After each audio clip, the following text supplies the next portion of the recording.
নমস্কার, আমি অ্যাস্ট্রোলজার সুমিতা শাস্ত্রী। সৌভাগ্য জ্যোতিষান্তন্ত্রের তরফ থেকে সবাইকে স্বাগত জানিয়ে আজকের আলোচনা শুরু করছি। আজকের আলোচনা হচ্ছে, যদি আপনার প্রিয় মানুষটি আপনার থেকে দূরে সরে যায়, সেই প্রিয় মানুষটিকে আপনি কাছে পেতে কি করবেন। এটা আপনার এটা আপনি করতে পারেন আপনার প্রেমিক প্রেমিকার জন্য, প্রেমিকা প্রেমিকের জন্য, স্বামী তার স্ত্রীর জন্য, স্ত্রী তার স্বামীর জন্য এই উপায়টি করতে পারেন। তো আপনার ভালোবাসার মানুষ, আপনার কাছের মানুষ যদি আপনার থেকে দূরে চলে যায়, আপনার থেকে মুখ ফিরিয়ে নেয়, আপনার সাথে কোনো রকম যোগাযোগ রাখতে না চায়, কোনো কন্ট্যাক্ট রাখতে না চায়, তাহলে এই উপায়টি আপনার জন্য।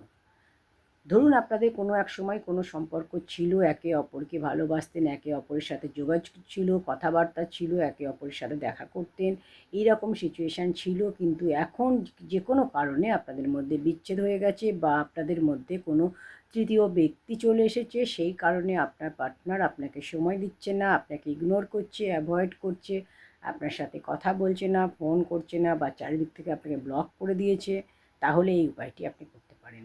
বা হাজব্যান্ড ওয়াইফের ক্ষেত্রেও এরকম হতে পারে, যদি আপনার হাজব্যান্ড বাইরে কারোর সাথে কোনো রকম এক্সট্রা ম্যারিটাল অ্যাফেয়ার্সে জড়িয়ে পড়ে, বা আপনার ওয়াইফ যদি এরকম কারোর সাথে জড়িয়ে পড়েন, সেই ক্ষেত্রে আপনি এটা করতে পারেন। বা আপনাদের স্বামী স্ত্রীর মধ্যে ভালো বন্ডিং, ভালো আন্ডারস্ট্যান্ডিং এখন নেই, একে অপরকে সময় দেন না, একে অপরের সাথে কথা বলেন না, একে অপরের কথার গুরুত্ব বোঝেন না, সেক্ষেত্রে আপনারা করতে পারেন। অনেক ক্ষেত্রে দেখা যায় যে আপনার বাড়িতে আপনার হাজব্যান্ড বা ওয়াইফ একসাথে রয়েছেন, কিন্তু একে অপরের প্রতি সেই রকম কোনো কেয়ার নেই। আগে ছিল কিন্তু এখন নেই।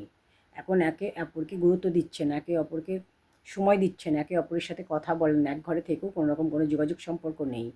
বা অনেক সময় দেখা যায় যে কারুর হাজব্যান্ড তার মায়ের বা বোনের বেশি কথা শোনে, তাদের কথায় বেশি প্রভাবিত হন, আর তার স্ত্রীকে পাত্তা দেন না, সেইভাবে গুরুত্ব দেন না, তার স্ত্রীর কথা শোনেন না। সেক্ষেত্রেও আপনারা এটা করতে পারেন।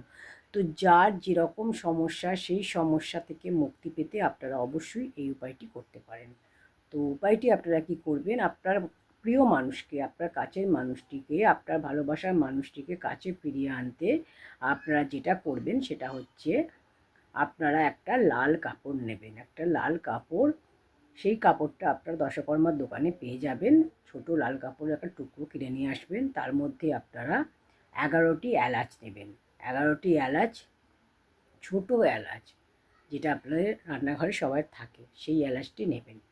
দিয়ে লাল কাপড়টা ভালো করে সেটা মুড়ে নেবেন। মুড়ে নিয়ে আপনি আপনার ভালোবাসার মানুষটি বা কাছের মানুষটি, যাকে ফিরে পেতে চাইছেন, সে আপনার বয়ফ্রেন্ড হোক, গার্লফ্রেন্ড হোক, হাজব্যান্ড হোক বা ওয়াইফ হোক, যাকে আপনি করছেন, সেই প্রিয় মানুষটির নাম আপনি, নাম প্লাস তার গোত্র আপনি লিখবেন।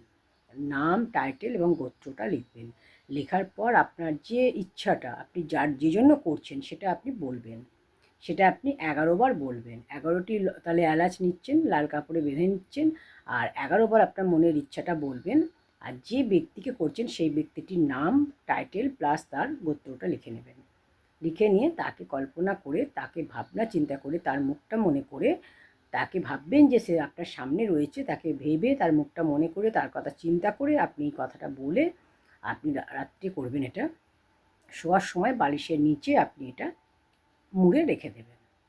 তারপরের দিন যখন ঘুম থেকে উঠছেন, তখন সকালবেলা সেটাকে তুলে নিয়ে আপনি আবার আপনার ঠাকুর ঘরের যে কোনো একটা জায়গায় রেখে দিন। আবার রাত্রে শোবার সময় সেটা আবার আপনি খুলবেন, লিডটা খুলবেন, খুলে যে 11টা লবঙ্গ, এই এলাচ বলেছি, সেটা আপনি খুলবেন। খুলে ওইটার সামনে রাখবেন। রেখে আপনি আবার ওই আপনার নাম, গোত্র, টাইটেল যেটা বলেছি লিখবেন। লেখার পর কাগজে একটা লিখবেন। সেই কাগজটা ওই এলাচের মধ্যেই আপনি বেঁধে দেবেন। সেই কাগজটা বার করবেন, বার করে সেই নামটা, গোত্রটা বলবেন, তাকে মনে করবেন, তার কথা চিন্তা করবেন, করে নিয়ে আপনি আবার 11 বার আপনার মনের ইচ্ছাটা বলবেন, যে সেই ব্যক্তিটি যাতে আপনার কাছে ফিরে আসে, আপনার সাথে যোগাযোগ করে, আপনার সাথে রিলেশনটা যাতে ভালো হয়ে যায়। সেভাবে আপনার মনের যেটা ইচ্ছা, মনের যেটা চাহিদা, সেটা আপনি বলবেন। বলার পর আবার সেটা গিট বেঁধে রেখে আপনি আবার বালিশের নিচে রেখে শুয়ে পড়বেন। তো এইরকম আপনি রেগুলার রাত্রে শোবার আগে একই নিয়মে করে যাবেন। যতদিন না আপনার প্রিয় মানুষটি আপনার কাছে ফিরে আসছে, আপনি এই উপায়টি করতে থাকবেন। খুব তাড়াতাড়ি আপনি রেজাল্ট পাবেন, পজিটিভ রেজাল্ট। কমেন্টে অবশ্যই জানাবেন আপনারা কদিনে কী কাজ পেলেন। এই ধরনের ভিডিও পেতে অবশ্যই ভিডিওতে একটি লাইক করবেন, কমেন্ট সেকশানে ওম নমঃ শিবায় লিখবেন। চ্যানেলটি এখনও সাবস্ক্রাইব করে না থাকলে চ্যানেলটি সাবস্ক্রাইব করে পাশে থাকা বেল আইকনটি প্রেস করে দেবেন। ঈশ্বর আপনাদের সকলের মঙ্গল করুন। ওম নমঃ শিবায়।